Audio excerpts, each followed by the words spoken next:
everybody, welcome back to the Claremont Classic Garage. It's the first week of January. It's a nice day. We decided we're going to head up to the boneyard and see what we can find. We're taking the boys here to doggy daycare for the day, and Cooper is having a conniption in the back seat of the truck because he knows he's going over there and he just loves it there. That's his favorite place in the world. He likes doggy daycare more than he likes home, I think. But anyway, see you at the boneyard.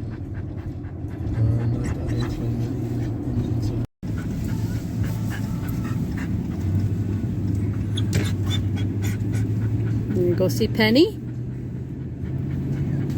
Yeah. So here we are in the boneyard. It's not easy to find heavy-duty rams in the boneyard, but here is one. And it's got what we need. What we're after is a pair of, I would just like to have a spare pair of front axle shafts, and I want to get the steering shaft out of this if it's still in it.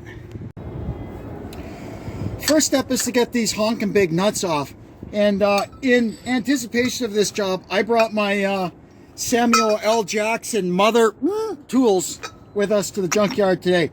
So we stick that in there, and we got to try and get this big nut busted free on the end of the axle. The whole job is going to depend on that. Got it. We'll go get the one on the other side too. Next step, we'll get the brakes off. Caliper adapters off. Now the rotor comes right off. And man, these are some serious rotors, eh? Now we have to take out the hubs. And there's 4 bolts in from behind that hold the hub to the knuckle. Wow, this sure is a lot different than working on our nice, clean, rust-free truck at home, isn't it? This thing is a mess. Now we get our great big old puller on here, and we're going to have to draw the hub out, and it's going to be a kind of a combination of pull and whack and pull and whack and pull and whack. But eventually we'll win. So we're just going to use this puller to hopefully get this hub pulled out of here. Yeah, and you can see it starting to come away.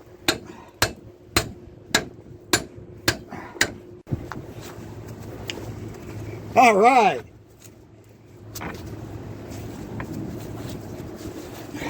This old tool is actually for the rear hubs on Chryslers when they had back in the 50s and the 60s when they had the tapered axle with a separate hub on the rear. But it works pretty good on front.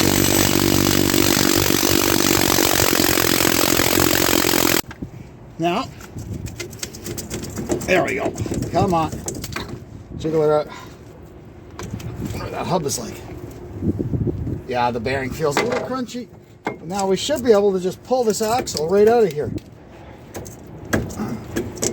Oh, I think it's got a little clippy thing on the end of it, like a neon. We'll get the other hub off, and then we'll come back to that. So now we'll just use this old chisel here to get down in behind the back of this and pry it out. They get stuck in the seals. The seals are a long way in there. And there we go. A pair of front axle shafts for an American Axle Manufacturing 9 1/4. Now I've pulled the inner fender down, and I'm gonna have a go at getting this steering shaft out of here. The back bumper on this is obviously got some holes in it. Ours has its own issues. Mostly it's all smashed. And this thing, from years and years of the crown rust proofing, it's all wavy. So we're going to try and get this off of this bumper and at least have that. That went pretty well. We managed to get it off, and it was a lot of fun. So Deb had to work at the top with a pry bar, and I was underneath tapping on these they're like a little split barb, and one by one we managed to get them all out without wrecking the thing. Awesome. So now that's it. Our day in the boneyard is done, and we're on our way now back up to Uxbridge to pick up the hooligans. This old dually came in here about 3 weeks ago, and the same, like literally the day it came here, they came from everywhere, and everything is gone. The engine's all stripped down. Surprised nobody actually took the engine out. And the doors are gone. And Nick, my friend Nick from the Real Guy Garage was very happy he got the front cab mounts out of it for his truck. This is what the junkyard is good for.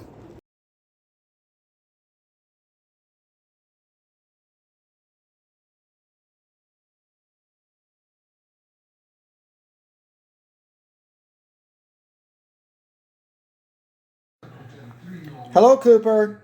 We're home now, and this is what I really like. This is what happens after Cooper and Nugget have been at Pooch Palace for 8 hours. They stay like this all night, and we won't hear from them too much till the morning. They're pretty pooped. They should call it the Pooped Pooch Palace, because that's what happens to them when they come home from there. They're pooped. And here's his partner in crime, equally pooped. Beautiful. It'll be a nice quiet night around here.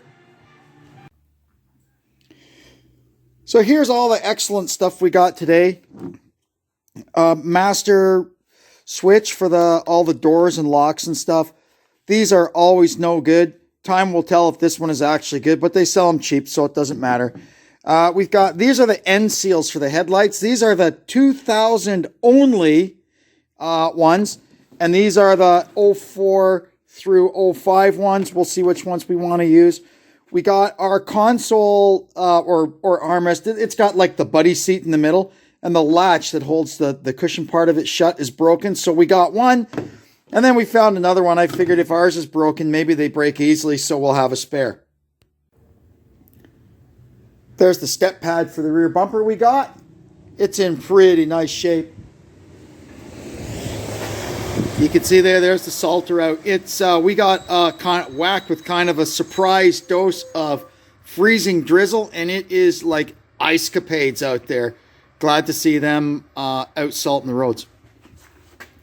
We got an SLT grill. Mostly all I need from this is the black mesh inserts. We'll get to that later on in our project.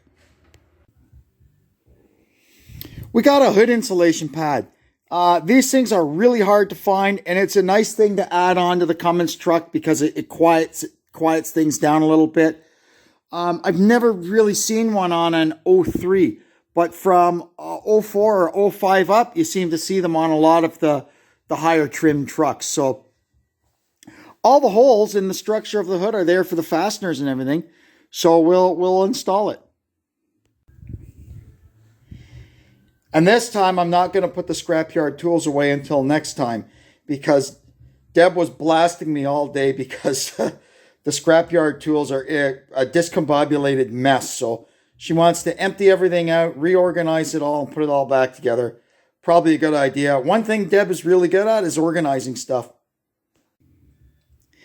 Then here are the axle shafts and the steering shaft that we got. We're going to get to this later. I want to do some experimenting with the steering shaft. The axle shafts, they're just a good thing to have around as spare. They're really expensive to buy on their own, and if you can get them from the wreckers, all they need is a set of U-joints put in them. That's the way to go. This one, the joint seems okay. This one completely seized. It won't even move. And these caliper brackets, I don't know. Something, a little voice inside my head said, you should take those. I don't even know why. There's nothing wrong with the ones on there, but not bad to have spare parts around. Well, that'll do it for this one. That was a good day at the wreckers. I had a few little bits and pieces on my list. We managed to get all of them and a few bonus pieces. That was awesome. Anyway, I'm going to go now and get back to work on this thing. I want to thank you for tuning in. Hope you'll come back and see us again. And until then, this is Kevin checking out from the Claremont Classic Garage. So long for now.